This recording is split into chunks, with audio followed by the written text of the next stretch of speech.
Hello and welcome to the demo video for the social media marketing report. Now what is this? Because I've done a lot of spreadsheets for social media and there's obviously a lot of data and stuff involved. So what does a social media marketing report do?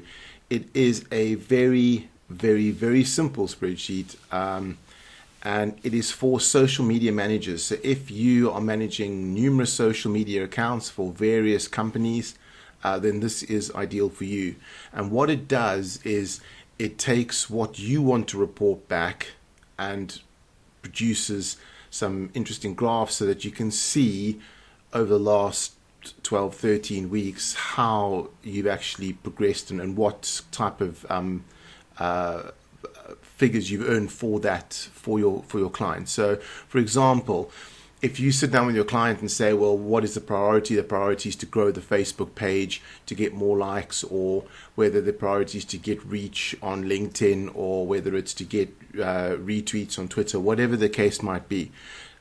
This lets you set up various metrics to track, and then it lets you create a database of clients and put in the metrics as you go along. I've kept it as simple as possible. I know there's a lot more that can be done with this. I know that you can get analytics from many of the different social media sites that could fuel this, but then it becomes massive and complicated and all the rest of it. And I'm happy to look at custom options. If you want something custom made with using the analytics, the data from the various social media platforms, I'm happy to talk about that. I wanted to keep this one as simple as possible so that all those people saying, well, I don't want all that complicated stuff. I just want to be able to monitor 3 or 4 items for each client each week.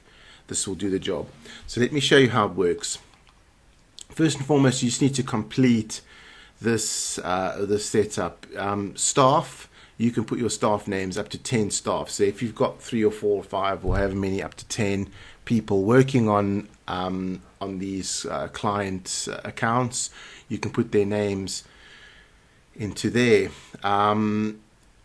You can come and add some more people afterwards if you want. This doesn't really matter if you chop and change. At worst case scenario, you'll just have a staff member that's assigned that maybe you've removed from here, and these will appear in the drop down list on the other tab.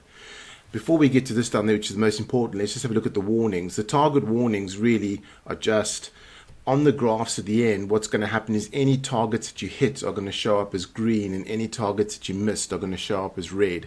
Now, I didn't want a situation where if you put in a target and you hit 99.99% of that target and it goes red, it's almost like, well, it's either pass or fail. I wanted to have a little bit in the middle of yellow where it said, well, you know, below this is a problem, above that's great, but in this area is kind of, well, acceptable. So what I've done is I've put in a minimum warning and a maximum warning. So you can fill these figures in whatever you want. Fill these in as a percentage of the target. So what I've said is if we get 90% to 99.99%, it's going to show up yellow. If we get less than 90% of the target, it's going to show up red. And if we get more than 99.99%, i.e. 100% or above, then it'll show up green. Last area, metrics. So you can decide what metrics you want to follow. Quite frankly, it doesn't matter what you put in here because we don't have to collect the data. You need to collect the data. So whatever you put in here, make sure you can get that data for each client on a weekly basis. So whatever it is you want to monitor, you can enter up to 6 metrics. It can be absolutely anything.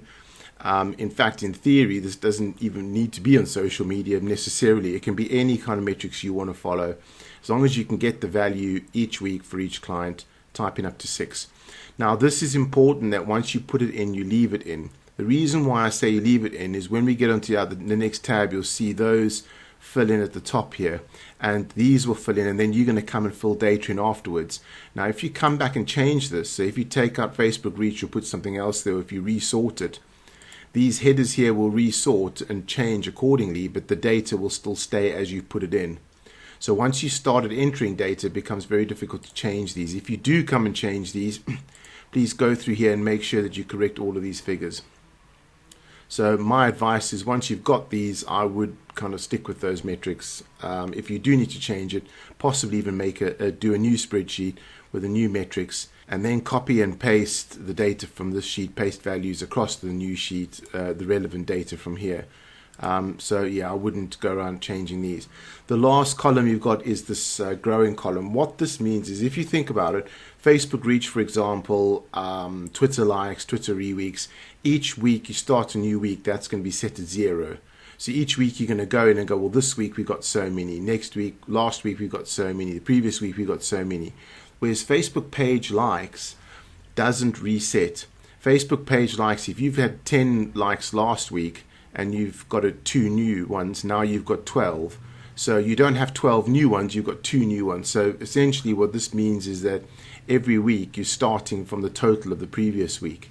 If that's the case, then just simply click that and select the little tick symbol.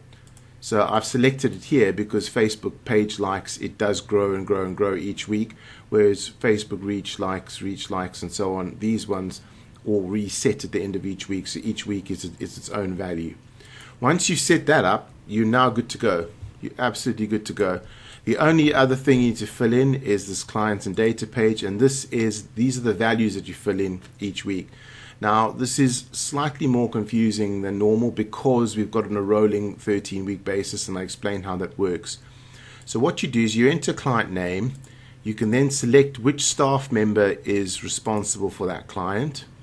So here's the start and the end date. So the start and the end date, you don't necessarily have to fill them in.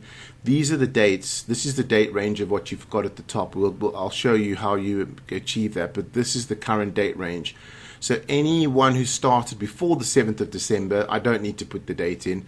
And anyone who's not planned to end or due to end after the 4th of Jan, I don't necessarily need to put the date in. If they end during those dates, then put the date in, because all that does is it just stops these from flagging up, warning you that you need to fill them in. So if I enter another client here, for example, you see those all go yellow saying you need to fill these values in.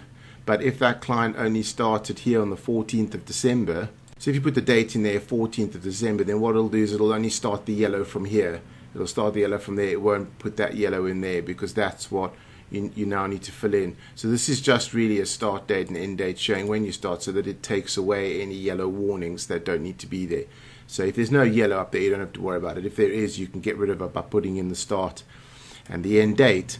So that is that. Let's just remove that client 6.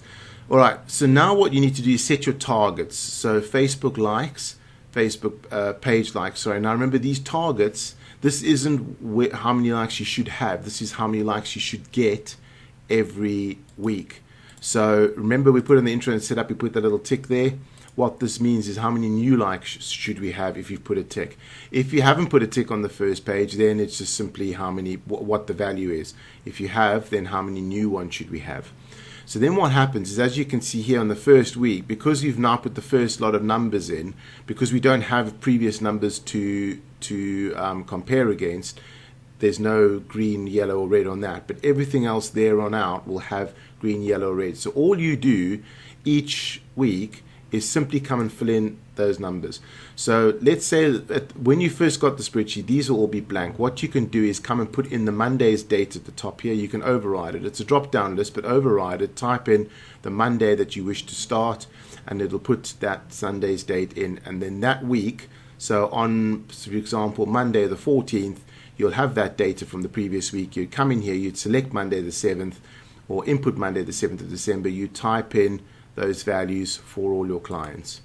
Then the next week you'll come in and you'll select it from the drop down list, because I'll show you, if I scroll across here, I did up to the 4th of January. If I click on that drop down list, it now gives me the next one automatically, which is the 11th of January. And then if I select the 11th of January, it'll pop up there. Now this doesn't go yellow yet because we're only on the 14th of January. We haven't finished this week yet. If we get to the 18th of Jan, these will all turn yellow to go. You should have these values. Put these values in, please. And then we simply just type those values in. Obviously, we'll be able to go and get those values and type them in for each of those clients, and then on and on and on for the next week. Now, the reason why I said that this is a rolling 13 weeks, I didn't want to make one where you capture data, and 8 years later you've just got an absolute mountain of data. So what I've done is we're going to replace the data. So if we scroll across, we'll see eventually we're going to get to the end. We're going to select that, we're going to type it in, there's no more left. Now what? Well, what happens is I put 14 of these columns. So if we then scroll back to the beginning, what would have happened is this one here would have turned red, because that one now would be outside the range of the report. If you can see here, I've got data from the 7th of December to the 4th of Jan, but if I go to the report period that I've got here is October to January, so it actually goes further back. So we're not going to see all the data on the report. We're not going to see a full report because we haven't filled in a full lot of data. But what will happen is this one eventually, when you fill them all, will turn red because this will no longer be valid.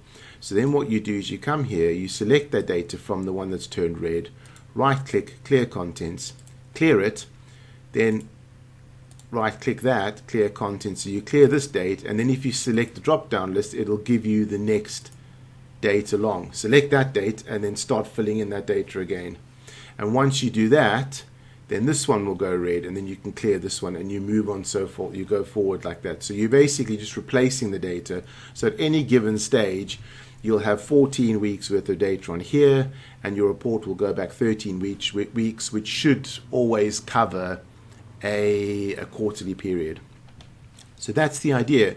So you don't change any of this data necessarily unless your targets change. You just keep rotating this one, and you will eventually, once you fill it up, come and replace it and keep going, and you'll always have 13 weeks, 14 weeks at least worth of data, 13 weeks being used to the other one that you can clear.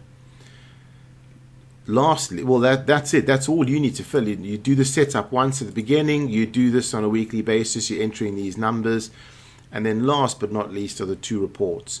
So the client report, all you do is you come here and you select the client that you'd like to view, and it populates their report. So it shows the Facebook likes, what you've managed to achieve, what the target was. It shows the reach, Instagram likes, so on and so forth. It shows all 6 of your desired metrics. This gray part here won't show on the PDF. If you say file save as PDF, if some of the gray does show, just go to view and click on page break, and then you can drag that border to the border of the white and the gray, because this gray bit shouldn't show. That's just to select your client. The other thing is this little tick here that shows the targets. I put target above there on purpose, because then you can actually come and go, actually I don't want to show the targets, and then it doesn't show the targets. That's up to you whether you show that for each client or not. So simply selecting that will populate. Now we don't have a full 13 weeks worth of data yet, but if we did, you'd see all of that being filled in, so you can show your client how you've done on each of those things, each of your metrics each week. And obviously if you go in and select, let's just go back and select client 2. If you then go, actually I'd like to see client 4 please, the values just change accordingly. So we don't need a different report for each client. You just simply select the one that you want.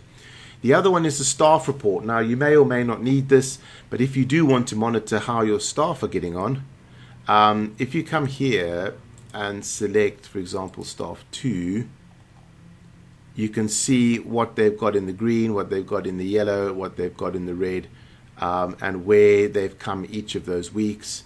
And then you can also drill down into a bit more detail and see which of those metrics they've missed, they've got an alert, and they've achieved. So you can see if there's any potentially problematic things, like for example, if this figure here was high, you can go, hang on, are we having a problem with Instagram reach? Do we need to look at that, at this target? Is there something we can do about it? That kind of thing. So it'll just draw your attention to where the potential issues are happening. And here you can see the overall scores of that person, the average score that person's got. So this person's got 3 clients. I put them down for 3 clients. So that'll be the average overall 3. And this is the average score that they've achieved as far as the percentage of their targets. And then this graph here is obviously a breakdown of how many they've got into each color category. If you want to drill down to exactly which colors, which one, you can go back to the client and data, because they all change color here accordingly. Depending on what you've put as those percentages in your setup. So you don't necessarily need this graph. Again, if you select star 3, it changes accordingly. You may not need this, but it's useful just to be able to see. It's not necessarily to call staff out, but it's also to identify potential problems as to where targets aren't being hit and that kind of thing. So yeah, you got your staff report, your client report that are automated. Just simply select who you want. This is the one that you've got to make sure that you fill in correctly. That data pretty much stays the same unless you're changing the targets or these end dates. But otherwise, just fill in the data, the numbers for each week. When you get to the end of the list, come back here, replace this with a new one, clear that data, put the new data in, and keep going. So you keep recycling this data to keep these two reports alive. So I think that's all. I hope I haven't missed anything. As I said at the beginning, if you want something more custom, if you want to use the analytics data in a spreadsheet, and I mean, there's so much data you can get from the social media sites, we can really make some pretty cool spreadsheets to monitor all of this stuff. This is as simple as I can keep it. It's a little bit confusing with recycling dates and stuff like that, but I had to do that to keep the data down. So yeah, it's as simple as I can make it in order to help you to get those two reports, one for your staff, one for your clients, and hopefully that'll help you. If it does, I wish you all the best with your marketing business. Thank you very much, and goodbye.